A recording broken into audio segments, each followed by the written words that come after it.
Do you guys know who Jerry Eze is? NSPPD? Or is it NSDP? Which one? NSPPD. The viral prayer sessions all over the internet. You guys know who Jerry Eze is?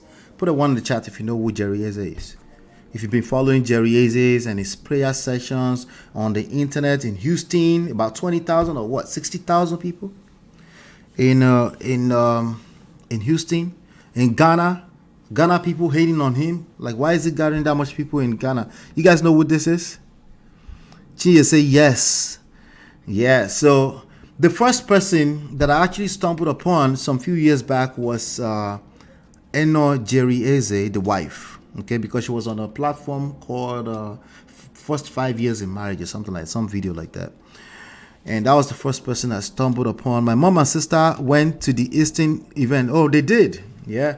It's huge. It's like I don't want to compare the two, but it's like the TB show of this generation, of Gen Z generation. But anyway, I'm only interested in the topic if she's talking about marriage. So let's play this video and then we'll talk about it. Let's see. Angry person. I could get angry for almost anything easily. Hot-tempered. That's even the word. Yeah. Hot-tempered. So I was hot-tempered and probably because I watched my parents, I didn't really regard people. I didn't know how to give respect to people. So these were things, and I was stubborn. I was very stubborn. Wow. I was stubborn and highly opinionated. Wow. That's the combinations. That's serious. That's explosive. I'm telling you, highly opinionated. So, and I loved to argue. Whoa. I could argue. Oh, you can't win me in an argument. Jesus. Oh, and I used to argue off points. I don't know if you know what off points mean. Yeah. Argue it's not making sense, but because I am opinionated, so I will stand my ground on whatever I'm saying. And no matter what you're saying, I can't understand you. I don't even want to understand you except you understand me. Wow. And these were things I grew up with.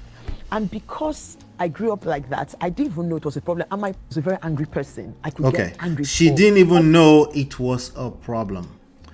Now, there's been a common theme among my clients in the past few days. Communication. Also, if you get out in this internet streets, when you ask a person to advise on marriage, one of the first things they talk about is communication, right? Communication, everybody knows that communication is key, but yet a lot of people are struggling with it. Why? Well, if it was just one person involved in communication, I guess it'll be easy. All you have to do is talk, right? Talk, make sure you talk. When you're done, you're done. But when there's another human being involved, right, it becomes another thing entirely, right? When you had another human being who you are romantically involved with, it becomes another thing entirely. What about when you are opinionated, when you have opinions? A smart, intelligent young lady, look at how eloquent she sounds, right? You're opinionated, right? But also, you can tell that she's been coming a long way. Right? So I just thought that was interesting that she's admitting to that. The husband has also told a story before of her leaving him in the middle of London and not knowing his way back home, right? So there's a congruency between this story and that story, right? So yeah, let me play it one more second. Okay. Almost anything easily. Hot-tempered. That's even the word. Yeah. Hot-tempered. Hot-tempered. Temperament is something that you really, really need to pay attention to. Okay, you need to know what type of temperament you have. You need to know what kind of temperament your partner has, so that you can manage better. Okay. Sometimes you're just trying to communicate. Sometimes you just want to feel heard. Okay. But then when you're in the middle of it, it's an active argument, okay? And it's toxic, literally. Let's keep on. Hot-tempered and probably because I watched my parents, I didn't really regard people. I didn't know how to give respect. She didn't regard people. I won't beat about because she's smart, intelligent. What do you know that I don't already know? It's not like she's just walking around talking about I don't regard people. Of course, she probably wouldn't admit then. She can probably see better now, right? It's to people. So these were things, and I was stubborn. I was very stubborn. Wow. What do we call that here? Coconut head. Stubborn. Stubborn and smart, intelligent. Oh yeah, they go hand in hand a lot. You didn't know? Oh, another word. Assertive. Oh, they tend to go hand in hand. None of this, you don't have bad intentions. You don't have bad intentions. Let's keep going. Stubborn and highly opinionated. I can't give my own opinion. So what is the solution in all of this? Let's go on. That's the combinations. That's serious. That's explosive. I'm telling you, highly opinionated. He said that's explosive. Say that's explosive, man. So, and I loved to argue.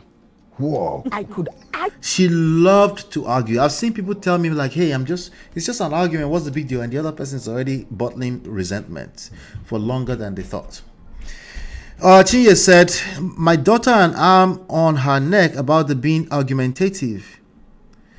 I told her once I explained something to her that is clear and he has her point, it's fine. However, if she continues to argue, that is prideful and disrespectful, and from now on there will be a consequence because I don't want her to become an adult who is very difficult to work with, not have respect for authority, or be a difficult person. Jesus, Chinye, that's a lot. How old is your daughter? I'm guessing she's a teenager, right? That's a lot. But yeah, it starts very early. You can detect it very early and you can find ways to mitigate. Because no matter how good your intentions are, good intentions end up in butter all the time. Argue? Oh, you can't win me in an argument. You can't win. To argue off points. I don't know if you know what off points means. Yeah. Off points. Not making sense, but because I am opinionated, so I will stand my ground on whatever I'm saying. And no matter what you're saying, I can't understand you. I don't even want to understand. She doesn't want to understand you, except you understand. Let's keep going. Let's go. Parents won't have pointed it out as a problem because I got it from them, so we are all alike.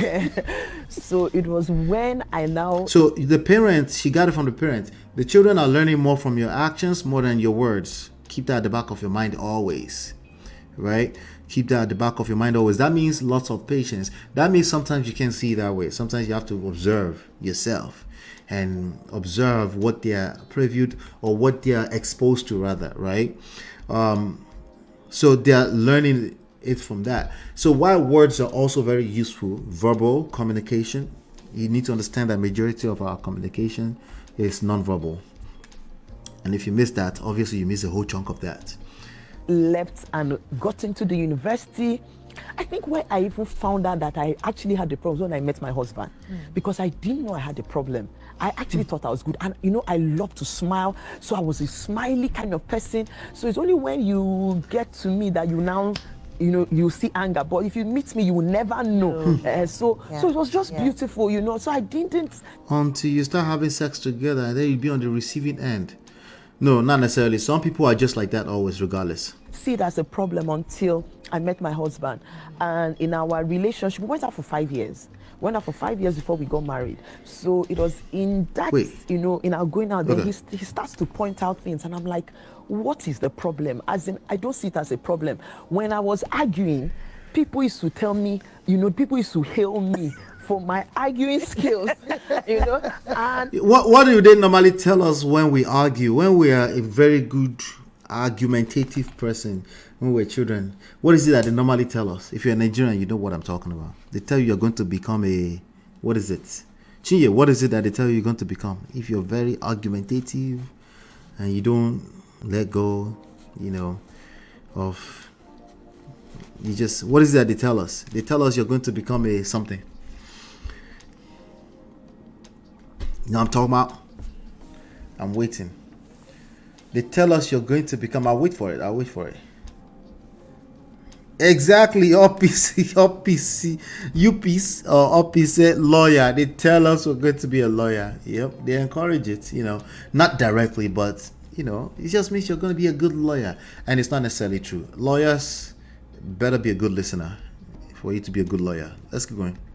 And they'll be telling me how I have had 2 people want to sponsor me to read law. Parents won't have. See, law. It's like I was reading a mind. Tell it out as a problem because I could argue. So it was a strength. So argument and argument in law are 2 different things. Arguments, just toxic arguments, no direction, is different from argument in front of a judge. If you go and argue like that in front of a judge, you will lose cases all the time because you're not even able to calm down and listen to what is going on or do assessment of the witnesses you have, the evidences you have, or the body language, or to do a little bit more research. You're not that patient. You see how our parents missed it sometimes. Is it their fault? No. They didn't know what they didn't know, right? It's your responsibility. Forget whose fault is it. It is your responsibility to now learn that argument, that's both, is not the same thing as argument in front of a judge. Yes, that was what I thought. It was a strength. So how do I now meet a man and he's telling me that this is not a strength? Yeah. This is terrible. You know, you can't continue that way. So it was a lot to battle with, and not knowing. You know, by the time we got married, this thing started to put a strain in our relationship, and it became so bad because the man I married, she probably will never back down. It's not like she's not right, but sometimes you need to back down to calm down so that the other person can actually see your point of view. And vice versa. Right? But she's not able to do that because she knows that she knows that she knows that she knows that she knows that she's right.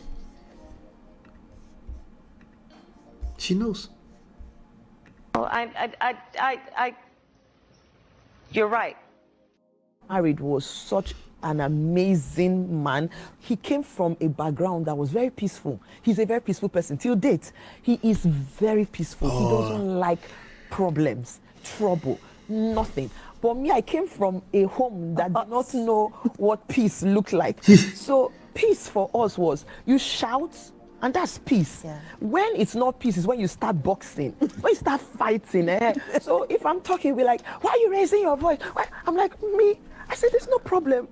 Nothing is happening yet. There's no problem, okay? You know, because I could act. So my husband couldn't just understand where I was coming from. And I think another problem I had was that I didn't really have an understanding of what God had put in his life and who he was to people. And because everything I did was affecting him. Of course. Ministry. Of course. You know, you have a ministration you're going to go for. You don't want to have an argument before. That's why they say your first ministry as a man of God is your family. Once you start feeling in that arena, honestly, it will affect everything. A ministration. But I didn't even understand all these things at that time. So I can make him so upset before he goes for administration. I think it just took God to help my husband during that period. Make him so upset before he goes for administration. Imagine. Because you have to show up to the people and you have to give to them, you know. And it's now that I'm doing ministries, now that God has, that I now understand the place I put him in, you know, those years. Because you need a mind that is, you know, at peace, and you need a free spirit, even to receive from God. You don't need offense. To receive from God, be calming down. You can't. So my husband couldn't just understand where I was coming from. Can't receive from the Holy Spirit with offense. So imagine what I was doing. I think the devil was just using me, you know, at that You think? point. And these things were things that caused a lot of strain, to the extent that at some point my husband even, you know, stopped talking much to me. He would just be quiet. He shut down. And when people shut down, you think they back down or you think you won. Actually, you lost. They lost too. But that relationship is going down the drain. Yet I can say everything I want to say. He'll just be nodding his head, and you're expecting that he shouldn't just nod, but he was just nodding because. Some people have said that's all you need to do, or happy wife, happy life. If you do that every time, no, it's not that simple either. That needs to be fixed. That needs to be fixed because there's only so much you can go with that. Eventually, he will get frustrated if he keeps going that way and she doesn't change.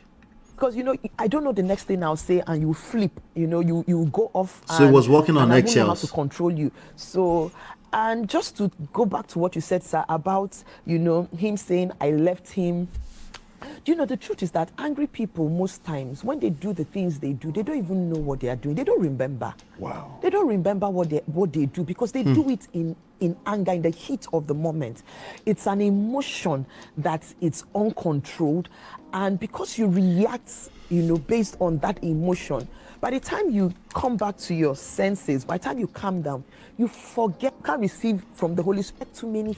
So you forget once you get angry, which some people call it temporary insanity. Anytime you're operating from a place of emotions, by the time you calm down, you get back, you actually forget. You forget. That's what it is. You're not able to connect the two. So let's say you can get to a place where you're now calm and you can correct it. Well, you forgot. So there's nothing to correct. It's a vicious cycle, Things you did in the heat of that outburst. Wow. So it's the people that you have offended or hurt that are they're on the receiving end of it. Remember what you did. Yeah. My husband has also reminded me, one of the times he spoke, he said he can remember the times I threw plates out of anger. Do you know, I can't remember it. And I tell him, are you sure? Violence, throwing plates. It's me. I said, it can't be me. No, I couldn't have done that. Me now. No, it's not me.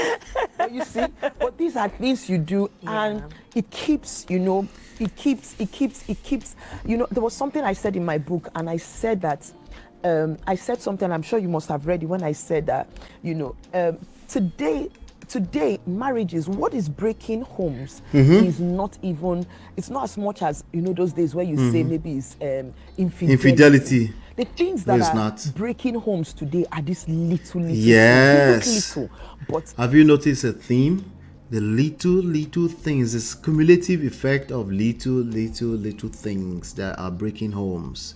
The small resentments over time. You see anger, you see whether it's being highly opinionated, too many things you. Yeah, so somebody is asking here, how did she change? Can we know what she did to stop those behavior? How can I watch the full video? All right, so I actually haven't seen the full video. I would love to see the full video myself. But how did she change?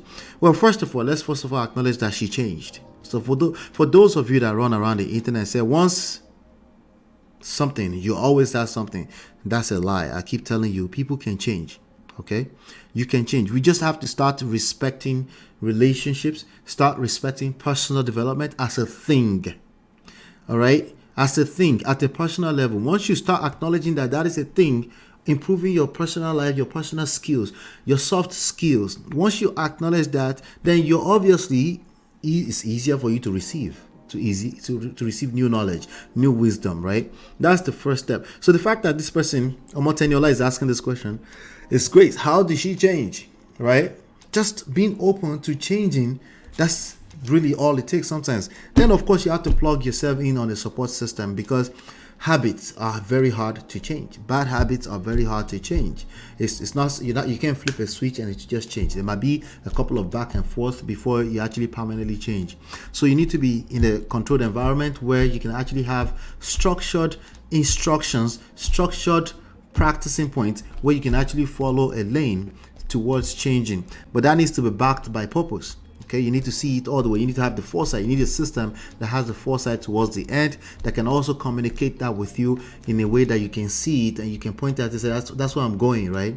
If you do that, then you can change. Part of the support system is also a supporting husband. So even though I said earlier that if he's just backing down and all he's doing is just backing down, just nodding, that's not sustainable over time, it can help. It can help get that person to a place where they can, like, let me show you something. This is what's going on. And then obviously, if that person does not change, you can't keep incentivizing bad behavior. You're going to have to just back off for a second and let them see that you will not continue to tolerate or accept anything less than great. Good is not enough. Just okay is not enough. Everybody fights is not enough. That's terrible. Okay. You can absolutely have an awesome relationship, which is the key to having a good marriage. If you don't have a good relationship, forget that marriage is in a poto. Very simply, right? So, and of course, part of that is communication. Your responsibility when it comes to communication is yours. Your responsibility is yours. I know it sounds like that's the same thing. Yeah, exactly. It's your responsibility to learn how to communicate.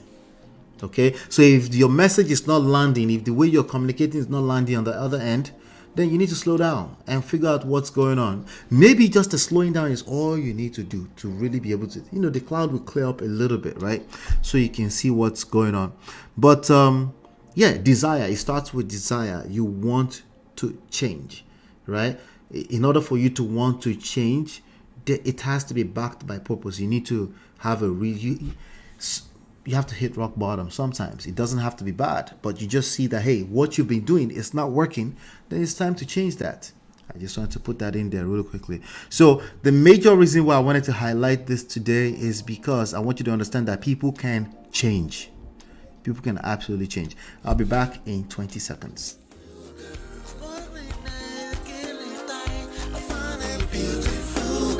It's your love that I've been missing. I miss all your hugs, your touching and kissing. Me love on the floor, the couch in the kitchen. One love enough, we done enough.